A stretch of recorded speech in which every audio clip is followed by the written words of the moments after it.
المحاضرة لتحليل النص المقارن Textual Contrastive Analysis outlined as introduction, text underscores, semantic field, text analysis underscores analysis, approaches of TA and DA, text analysis underscores analysis, approaches, idealization of data, characteristics of macrolinguistics, standards of textuality, cohesion and coherence, cohesion devices, references, substitutions, ellipses, conjunction, hypotaxis and parataxis, lexical relationships, parallelism. Here, introduction. In this and the next chapters, the author states that macro-contrastive analysis, which is conducted on the textual and pragmatic level of language, will be studied.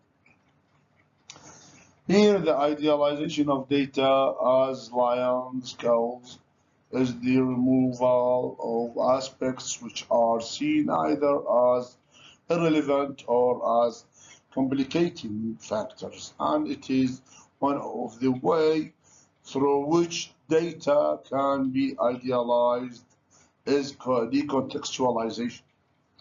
There are two ways to decontextualize a sentence, either by being removed from its verbal context, the company of sentences that precede or follow it in a text, or by being separated off from its physical or situational context, the real world situation in which it is used. Linguists, ethnographers, scientific researchers of different races of people, sociologists, anthropologists, and psychologists have a common concern. They stress the need to see language as a dynamic, social, interactive phenomenon, whether between speaker and listener or between writer and reader. It is argued that meaning is conveyed not by single sentences, but by more complex exchanges in which the participants' beliefs and expectations, the knowledge they share about each other and about the world, and the situation in which they interact play a crucial part. Here he talks about macro-linguistics, sometimes known as broad or human linguistics, takes as its goal the achievement of scientific understanding of how people use language to communicate with each other, or in cultured term of situated speech. While the goal of code linguistics is to specify the universal and particular properties of a human language, the attention of macrolinguistics is the process of communication, while the attention of code linguistics is the code of communication, not the process. In contrast to complementary to Noam Chomsky competence, Himes proposes that speakers' communicative competence should be the object of linguistics inequality. People communicate by means of language, though to a lesser degree other signaling devices such as gestures, facial expressions, and other similar paralinguistic devices. Body language also play a part.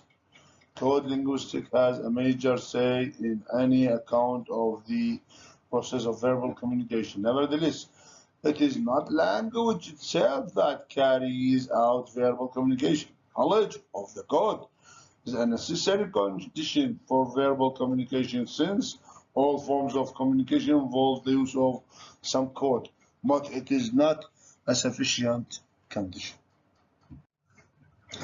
There are other factors, encoder, human factors which affect the success or failure of communication. It is the concern of macrolinguistics to inquire what else is required for successful communication in addition to knowledge of the competence. Sometimes we use one word, sensitivity, to embrace all these non-codal aspects, but macro-linguistics sets out to investigate and explicitly specify the situational constraints to which speech events are subject to and the socio-cultural variables which the communicating individual must be able to identify in order to produce appropriate utterance in a communicative event. Macrolinguistics. There are 3 points characterizes macro focusing on communicative competence rather than linguistic competence in Chomsky's sense of term, attempting to describe linguistic events within their extra-linguistic settings, searching for units of linguistic organization larger than the signal sentence, based on James. Text and discourse. A text is a piece of structured spoken or written language. It may be a web page, a fairy tale, a sermon, novel, etc. Or it may consist one word. For example, danger as a warning sign. One important feature of a text is that a full understanding of it is often impossible without reference to the context in which it occurs. In Arabic, Ibn Malik, cited in Ibn Aqil, says, كلامنا لفظ مفيد كاستقم. He uses only one word, استقم, imperative verb, but he contextualized it to focus as a complete sentence and to achieve full understanding to the other part of the addresses.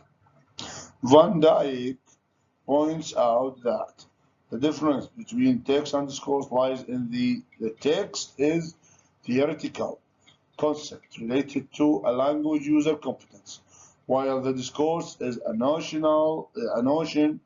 strictly perceived in relation to the user performance.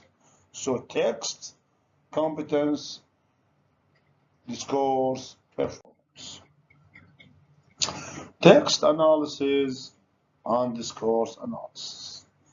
On the structural or formal level, the study of the text addresses the question of how sentences are organized into larger, suprasentential units or text.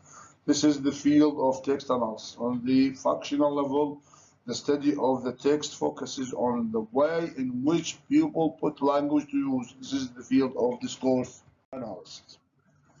Approaches of TA and AIDA. Some scholars state that TA refers to European tradition and DA to Anglo-American tradition. Others see the two are complementary in a sense that TA starts with linguistic forms and works outward to investigate in which context they are appropriate, whereas DA starts with the communicative situations and works inward to find the formal linguistic correlates to the situational variables. To call a sequence of sentences a text is to imply that the sentences display some degree of mutual dependencies. This is what we discuss. Standards of textuality. Beaugrand and Dressler propose 7 defining characteristics of a text, which they called 7 standards of textuality. Intentionality, acceptability, informativity, situationality, intertextuality, cohesion, and coherence. Here, the focus will be on cohesion and coherence. The links are usually based on the shared knowledge of the participant in a communicative event. Could you give me a lift home? Sorry, I am visiting my sister. There is no grammatical or lexical link, cohesive ties between A's question and B's reply. But the exchange has coherence because both A and B now knows that B's sister lives in the opposite direction of A's home. They are related to the appropriateness of what one writes in verbal communication.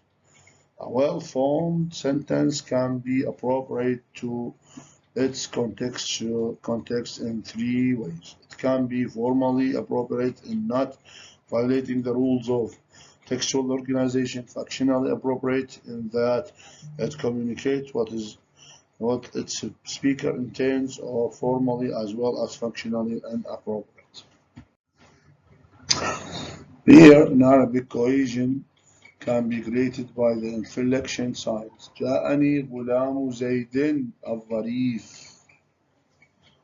The underlined adjective can modify either غلام or زيد. If الظريف occupies the nominative case, it qualifies غلام. Whereas if الظريف it belongs to Zayd ibn Hisham.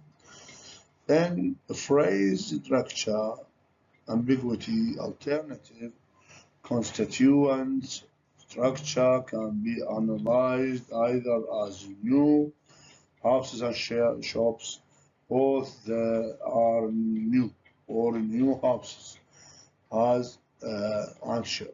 The problem may become more complicated as ما أجمل السماء. طعن الغلام جانب الرجل الأيسر ما أحسن خالد. Formally inappropriateness to linguistic context results in incohesion of the text, while actional inappropriateness to linguistic context will lead to a breakdown in communication. That is, incoherence. Cohesion refers to the structure and/or semantic relations holding between the different elements of a text. This may be the relationship between different sentences or between different parts of a sentence, as in A. Will George do it? Yes, he will. There is a link between George and he, and also between will do it and will. In the sentence, Paris, I have always wanted to go there. Cohesive devices known as semantic connection, reference, substitutions, ellipses, conjunction, lexical relation. Reference. Language can refer in two ways. When we say my dad, American company, etc., we refer to some entity in the world. When we use language to refer to another part of language, we make reference to some elements in the text. Reference in text or endophoric. Reference. Consider the following sentence. Tommy likes ice cream and he would taste it. Tommy and ice cream are with exophoric reference, while he and it have endophoric reference. Only endophoric reference is related to cohesion.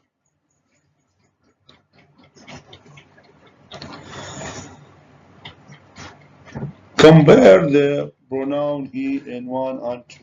Whenever he saw an ice cream, Tommy would like to taste it.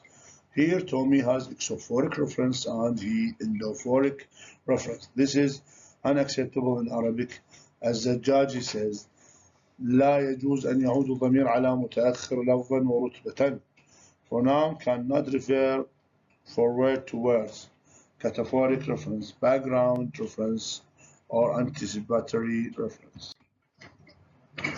Semantically comparable cohesive reference in different language may have different functional Take demonstratives. A demonstrative is a pronoun which refers to a near or distance from the speaker. This, that, etc. Remote demonstratives have a higher functional load than near demonstratives. In a newspaper headline, Bill Clinton to visit Ireland in May. The reference of Clinton is the president of the USA. This seems to be harmless and does not lead to confusion.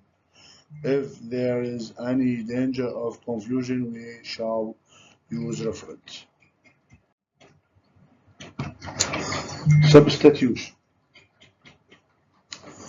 It refers to the replacement of a previous expression with a broad form for the purpose of semantic cohesion. For example, we invited Mary and John to dinner because we like them. Them is the substitution form for Mary and John.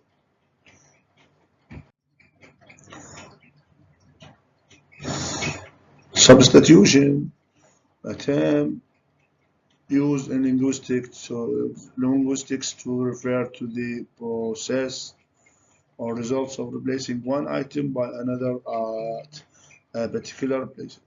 Substitution can be categorized as nominal substitution, verbal substitution, and clausal substitution. Nominal, as in my pen is leaking, I must get a new one. Verbal substitution, as in every child likes chocolates, and my daughter does too. Clausal substitution, as in later comers will punished. The headmaster said so. Ellipsis. It leaves something unsaid that is understood or inferable from the context. It can be taken from preceding discourse. Ellipsis is usually anaphoric in English, but may also be cataphoric. The elliptic segments are in parentheses. Have you been to Moscow? Never. The elliptic item, I have been to Moscow. ابن جني أن لا تضلوا يبين الله لكم أن تضلوا. Particular ellipsis. Verbal ellipsis اضرب زيدا. Noun زيدا أي اضرب زيدا حذفت الأضرب. Noun ellipsis as in يوسف فصبر جميل. To mean فصبري صبر جميل. Closal phrase ellipsis تالله لقد فعلت أقسم بالله. Conditional phrase ellipsis الناس مجزيون بأفعالهم. الناس مجزيون بأفعالهم إن خيرا فخير وإن شرا فشر. Conjunction as, and, besides, etc. However, instead, so, because, then, lastly, now, anyway, and so on.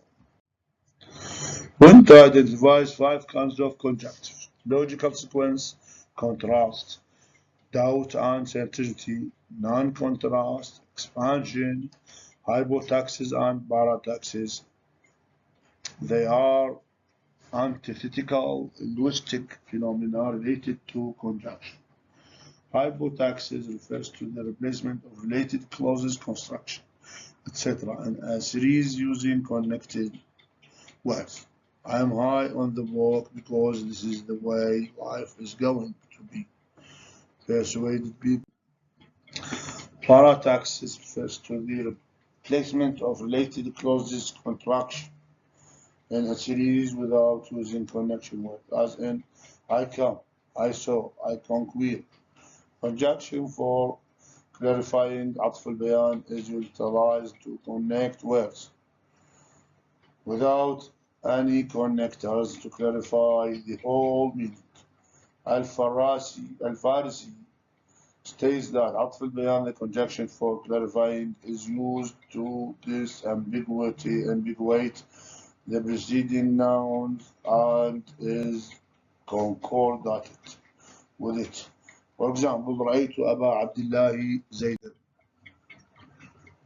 lexical relation, lexical cohesion, semantic cohesion may be achieved by having one lexical item entering, which is either by lexical cohesion can be achieved by lexical items which summarize complete proposition expressed elsewhere in the text. Structural cohesion by parallelism, comparison, information structure, and so on. Parallelism, comparison, information structure, theme and dream, and so on.